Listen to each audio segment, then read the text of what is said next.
Okay, so that's pretty much all the motor stuff. Only other thing I can think of is to mention is that at idle you'll kind of hear this thing making a little bit of a rattle sound. The gears in here are straight cut gears, so they just rattle a little bit at idle. Once you get off idle, that goes away. But so that's about it for the motor. For the headlights, these are pretty new headlight housings, and I put projectors inside. So the projectors make the light distribute a lot nicer at night. So to do that, I had to put these lights in the oven, heat them up, get the glue soft, take the lens off, put the projectors in. So the HID kit is from a company called DDM Tuning. It's a pretty popular company people use. These are the ballasts right here, here, and then this little thing is a little controller, so that it makes it so that so when the projectors, they have an eyelid inside of them. So when you're on the dim setting, the eyelid's down and it keeps light from going, up into people's eyes and stuff. And when you turn on the brights, the eyelid comes all the way up inside of there, and then you have brights. So that's a little controller. You can get those on Amazon. I got that from Amazon. It's like 15 bucks. And then the bulbs are also from DDM Tuning. They're HID bulbs. And the bulbs are, for these projectors, you have to use what's called H1 bulbs. So originally these 4Runners took H4 bulbs, but for this, if you ever need to replace it, these are H1 bulbs, and they're the 35 watt HID bulbs that I'm using right now in here, and the color is called 5000K. So when it comes to light color, they're for headlights, they're rated in K. 3000K would be yellow, 8000K would be purple, 6000K is like a bluish tint, 5000K, which are what these are, is like a pure white color that comes out of the light. So there they are working. The fog lights are just yellow HID bulbs. They're kind of cheap bulbs, nothing fancy. I just got tired of the halogen bulbs always going out, so I just put some LED ones in. One thing to keep in mind is the headlight switch. I had to replace that. It went bad. So this is an aftermarket one. So if you have the fog lights on and then hit the brights, only one headlight goes to bright. The other won't. So there's something funky with this aftermarket switch. So if you want to use brights, you just shut the fog lights off, and then it works fine, high and low and flash. So just so you know, that's the deal with that. I don't know. I never really looked into it. It wasn't that big of a deal, I thought. But yeah, so that's the deal with that. Okay, so yeah, so that's just some important information about the headlights. And these headlights, I mean, with the projectors in there, it's just like a new 4Runner, except with the HID bulbs. I mean, it's even better than a new 4Runner. So that's pretty nice. Let's see, this relay on the firewall, I forgot to mention. This is for the water meth. Just a relay if that ever goes bad. So, okay, so now, the wheels these are Dick CPEC wheels. They're just painted black. I used Pour 15 chassis black paint. So if you ever need to color match them, you can go on eBay and order an aerosol can of Pour 15 chassis black. It's like 20 bucks. It's pretty high quality paint. So for the shocks, I got Bilstein shocks in here. These Bilsteins are actually for a Tundra.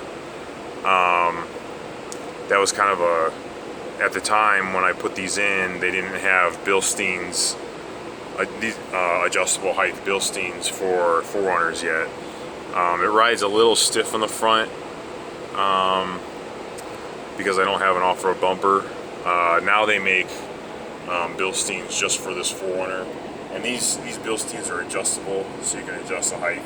Right now it's set at about 2 inches of height, and it's really nice because it doesn't put too much stress on the CV axles being at this height, and all the brake lines and everything are just about maxed out.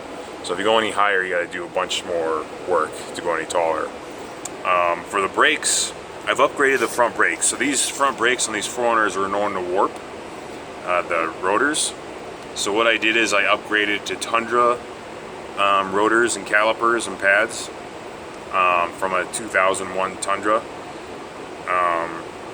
And the only difference is that the rotor is thicker, but it's the same diameter. The pad is the same size, and the caliper's wider for the thicker rotor. So it brakes just like stock, except you can brake quite a bit going down hills and stuff and not worry about warping the rotors near as bad.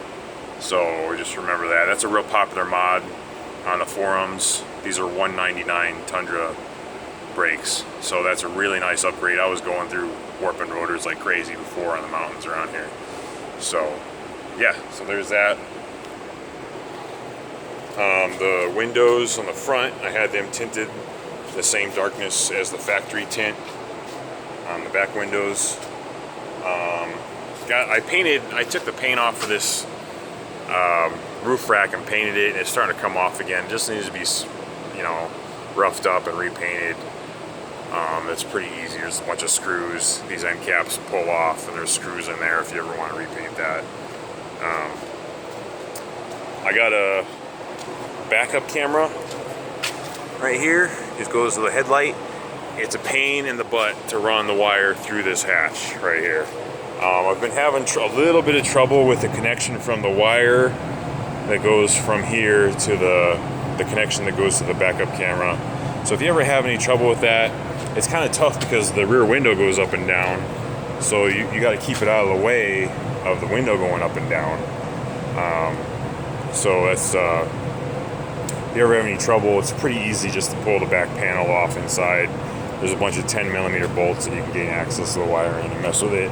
I have the backup camera right now set up, so you just go to auxiliary channel 1 on the stereo. So I can, if I'm pulling a trailer, I can monitor the trailer behind me. But if you want, you can rewire it. You pull the stereo out and rewire it so it just comes on when you put it in reverse. And I think I have a spare. This paint on this one's fading a little bit. So I think I have a spare one I can throw in the truck for you, just if you want to plug that in at some point later. These brake lights, they're LED bulbs, and they strobe a little bit when you hit them to get people's attention.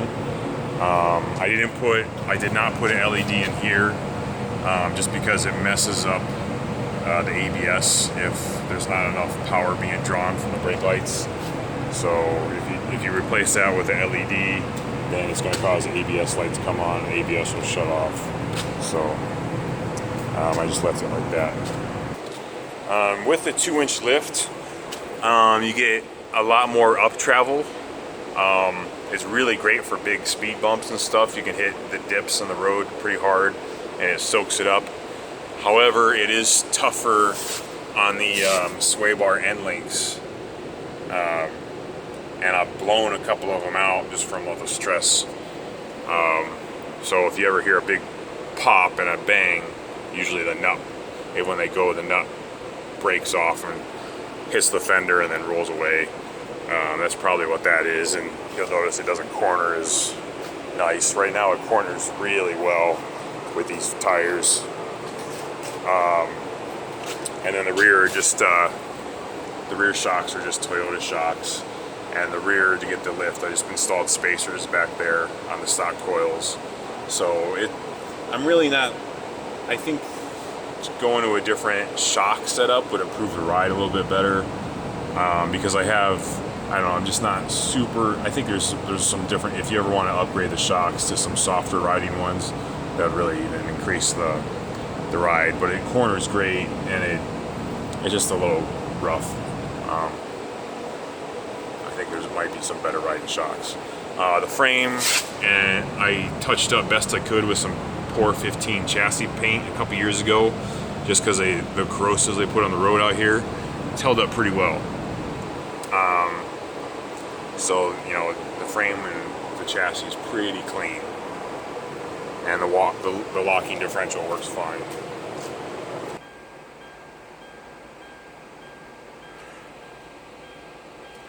Okay, so shoot, I don't know at what part I lost you. I hit the pause button by accident. Let me just kind of repeat what I just said. So this is the multi-mode T-case. It's really nice because you can hit this and engage all-wheel drive up to 60 miles an hour. But the actuator's old, so you know you want to kind of help it out a little bit. What I try to do is as I'm driving, I put it in neutral and let it coast in neutral, and then I usually hit the actuator. So all-wheel drive is really nice because it helps out with like if the road's a little bit slick on the street, you know. And then you can pull it back and have legit full 4 high, and then you go over and up, and that's 4 low, and then you also have your locker switch there.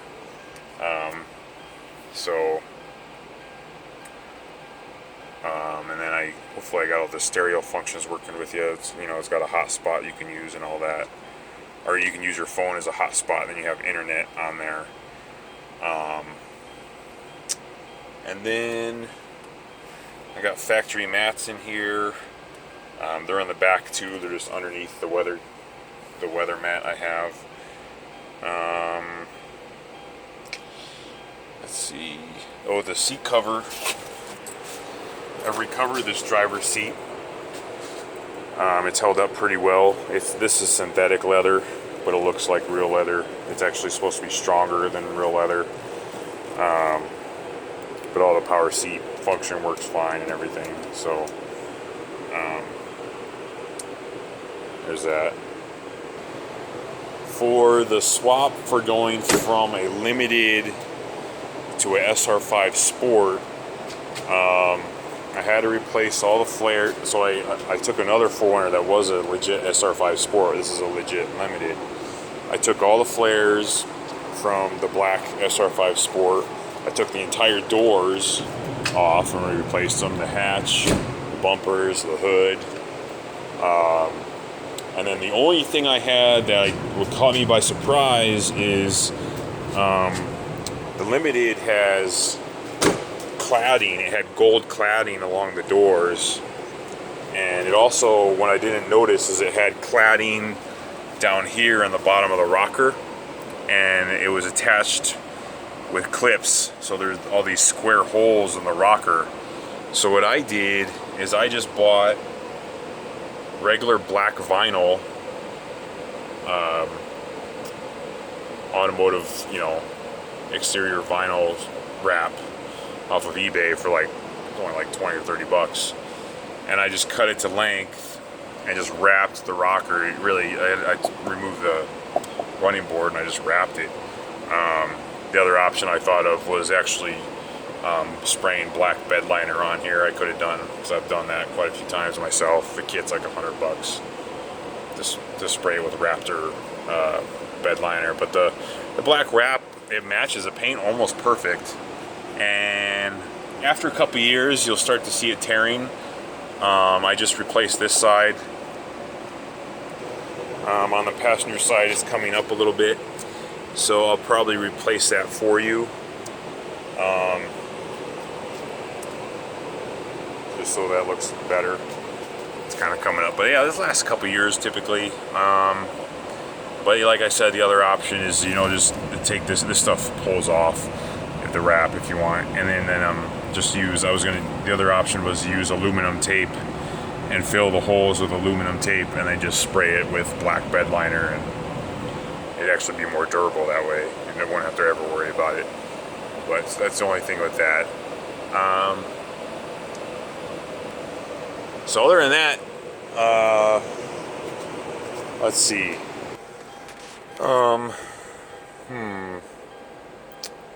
So right now I have the air fuel ratio gauge.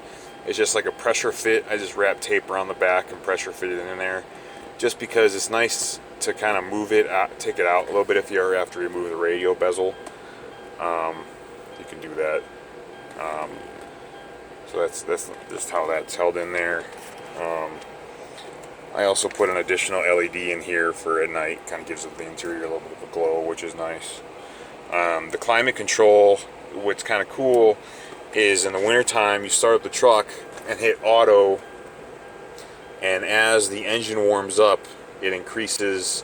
If you have the heat all the way up and you hit auto, as the engine warms up it turns up the heater. So because if you turn the heater on too early at full blast, it takes the engine a lot longer to warm up. So that's kind of a cool feature with the auto climate control. It's been really important in Colorado. So and I think that's about it. I really can't think of much else to tell you. I mean, there's not too many flaws with it, you know, and it's really just the other option no, I think that's it. I think that's everything. If you have any questions, let me know. Yeah, it's got the trailer hitch. Trailer wiring works. Yeah, so that's about it. Yeah, have any more questions and let me know. Hopefully that helps you out. And it's probably got more mechanical modifications than most 4Runners out there, especially with the ported and polished supercharger. So thanks a lot. I hope you enjoy it.